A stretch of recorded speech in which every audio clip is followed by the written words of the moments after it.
Olá, curiosos e curiosas, sejam bem-vindos ao nosso último especial de Natal desse ano e eu espero que vocês estejam gostando.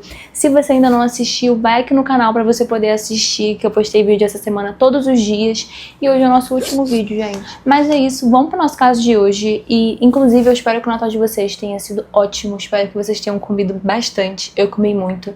E detalhe, eu não consegui usar minha roupa, então eu fiz questão de colocar aqui para poder estrear com vocês, porque fez um calor absurdo. Mas é isso, então agora vamos para o nosso caso de hoje.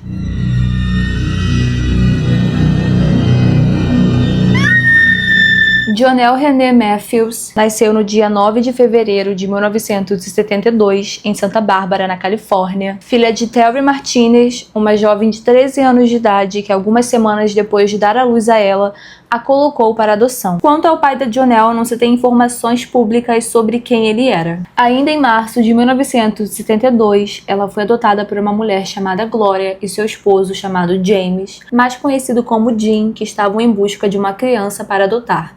O casal já tinha uma filha de aparentemente 4 anos de idade chamada Jennifer. E a família vivia em uma pequena cidade de Greeley, no estado do Colorado, nos Estados Unidos, e era uma família de classe média americana. Desde muito cedo, a Jonelle se destacou por ser uma menina muito doce, educada e muito ligada à música. O instrumento favorito dela era a flauta e ela participava ativamente das apresentações da escola, especialmente os concertos de Natal. Avançando para o dia 20 de dezembro de 1984, quando a Jonelle tinha 12 anos de idade, naquele dia ocorreria uma apresentação de concerto de Natal na escola que ela frequentava, a Franklin Middle School, e essa apresentação ocorreria aparentemente fora da escola e ela teria pedido permissão aos pais para que ela pudesse participar. E os pais dela acabaram permitindo, entretanto, eles fizeram um acordo com a Jonelle de que ela deveria voltar diretamente para casa assim que essa apresentação acabasse, porque acontece que naquele dia a mãe dela estaria em outro estado ajudando a cuidar de um parente dela que estava doente e o pai e a irmã tinham ido a um jogo de basquete em que a irmã mais velha dela, a Jennifer, iria participar. E como ela tinha ficado 2 semanas de férias, ela tinha passado muito tempo sem ver os amigos dela, a Jonelle estava muito empolgada tanto por revê-los quanto por participar das apresentações, que, como eu falei, era algo que ela gostava de fazer. Então ela se apresentou naquele dia e tudo correu bem. Por volta das 8h15 da noite, ela chega em casa após pegar carona com o pai de uma amiga chamada Diana. E por volta das 8h30 da noite, o telefone tocou e a Jonelle anotou um recado que haviam deixado para o pai dela, que só foi chegar em casa 1 hora depois, às 9h30 da noite. E até então, esse é o último registro que se tem dela com vida. Quando Jim chegou em casa, ele encontrou a porta da garagem aberta e nenhum sinal da Jonelle, a casa estava vazia.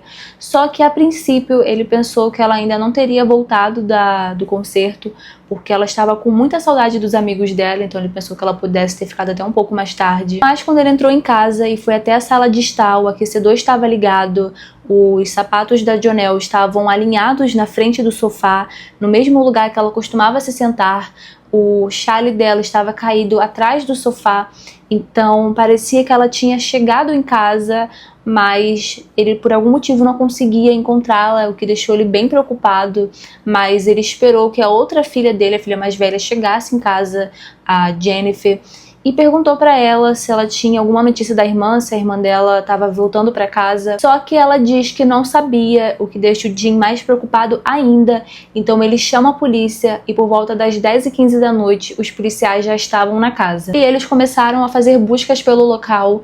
Eles começaram a vasculhar a casa inteira, só que eles não encontraram nenhum sinal de luta, nenhum sinal de arrombamento, nada que pudesse indicar que um crime havia acontecido no local. A única coisa que os policiais encontraram foram pegadas na neve do lado de fora da casa, pegadas essas que eram maiores do que o próprio pé da Jonelle ou de qualquer outra criança, e aparentemente essas pegadas indicavam que alguém havia olhado pelo lado de fora, através da janela. Mas isso não provava nada, então os policiais começaram a acreditar que ela teria fugido de casa. Como eu falei, ela não era filha biológica do Jim nem da Gloria, eles teriam adotado ela, então os policiais começaram a pensar que ela pudesse ter fugido de casa para ir se encontrar com a mãe biológica dela. Mas pro Jim isso não fazia sentido, porque ela estava muito empolgada com as apresentações da escola, ela estava muito empolgada com os amigos dela, era Natal também, faltavam 4 dias pro Natal e estava nevando. E falando em neve, eu dei uma pesquisada assim por baixo para tentar entender mais ou menos o que poderia ter acontecido se ela tivesse saído descalça de casa na neve. lembrando que ela deixou os sapatos em casa. E sabe aquela sensação de quando você pega uma carne congelada e os seus dedos ficam doloridos? Ela iria começar a sentir algo parecido com aquilo, sabe? Ia começar a perder a sensibilidade dos pés, ia doer.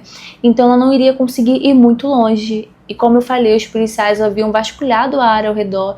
Então, provavelmente, se ela tivesse fugido a pé e descalça, eles teriam encontrado sinais dela pela região, o que não foi o caso. Então essa teoria não fazia sentido pro Jim. O que levou os policiais a pensarem que a Jonelle realmente poderia ter sido sequestrada dentro de casa.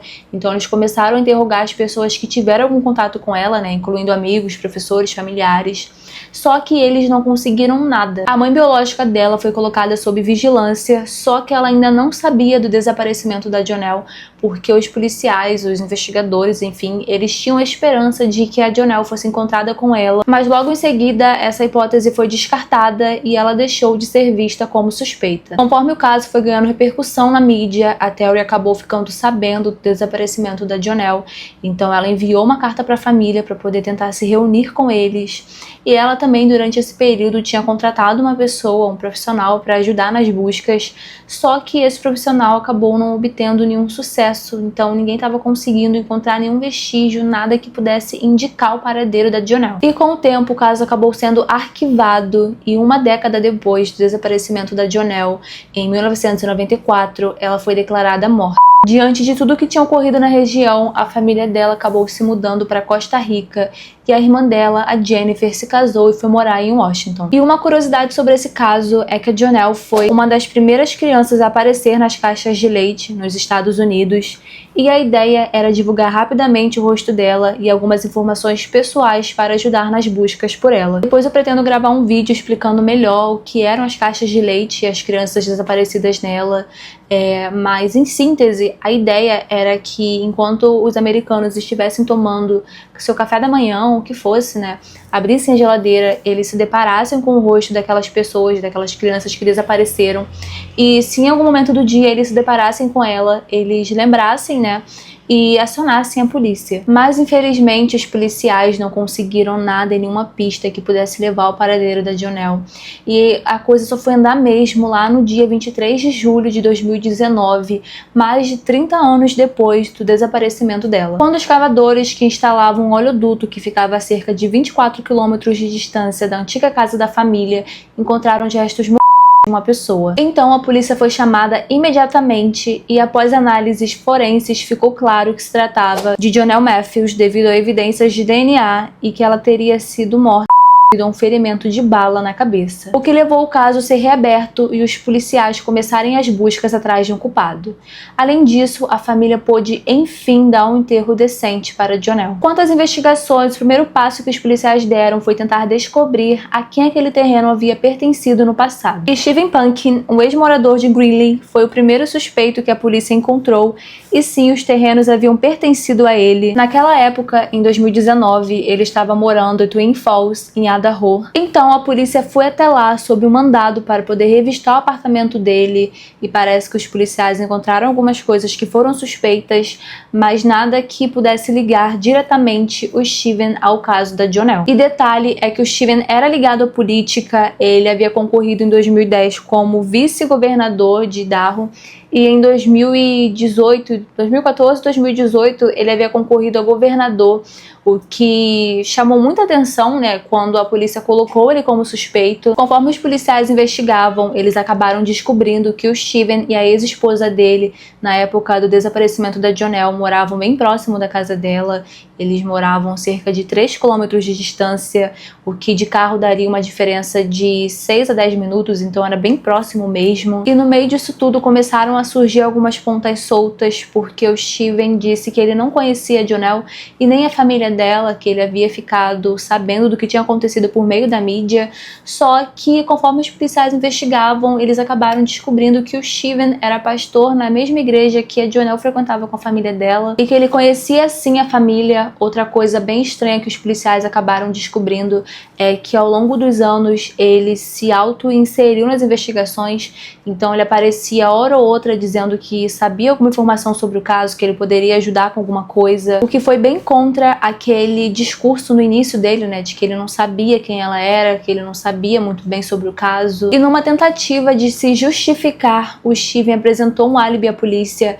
Ele disse que no dia do desaparecimento da Jonelle ele estava em casa, mas que ele estava organizando as coisas dele porque ele e a ex-esposa viajariam no dia seguinte. Ele disse que eles iriam visitar alguns familiares em Big Bear Lake e na Califórnia. E claro, os policiais foram tirar essa história a limpo, então eles interrogaram a ex-esposa do Steven sobre o que de fato havia acontecido naquele dia. E ela concordou, ela disse que de fato essa viagem ocorreu, só que teve umas contradições no discurso do Steven, porque ele disse que iria ao dia seguinte do desaparecimento da Jonelle. Ela desapareceu no dia 20, então no dia 21 ele iria sair de viagem, mas a esposa dele, a ex-esposa, disse que não foi bem assim. Eles viajaram no dia 22, 2 dias depois do desaparecimento da Jonelle, e essa viagem não foi previamente marcada. Por outro lado, ela foi marcada de última hora. E ela também mencionou que o Steven havia ficado obcecado em tudo acerca do caso. Inclusive, ele estimulava ela a procurar saber mais, a ler. Eu acho que ele chegou a obrigar ela a ler alguns artigos que falavam sobre. E eles voltaram de viagem no dia 26 de dezembro.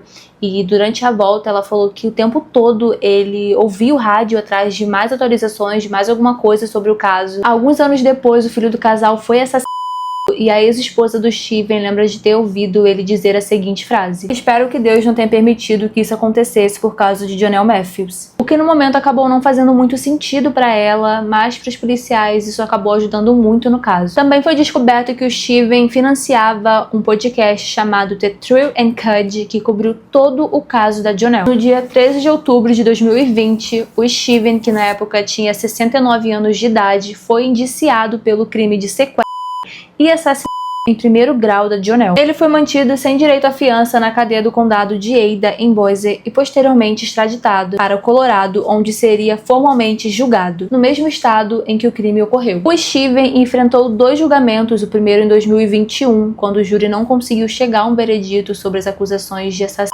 e sequestro de Jonelle, o que fez com que o julgamento fosse anulado, embora ele tenha sido condenado por mentir para a polícia. Já no segundo julgamento, em 2022, finalmente os jurados consideraram o Steven culpado pelo sequestro e homicídio de Jonelle, condenando ele à prisão perpétua com possibilidade de liberdade condicional após 20 anos, ou seja, quando ele estiver com 91 anos de idade.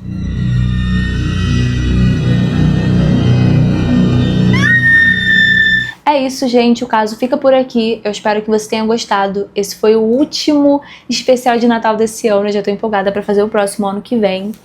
Mas é isso, eu espero que vocês tenham gostado, gente. Tudo de melhor pra vocês.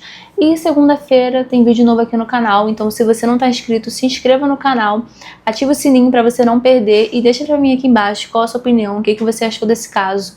E se você gostou também, não esquece de curtir, tá bom? Obrigada, beijão.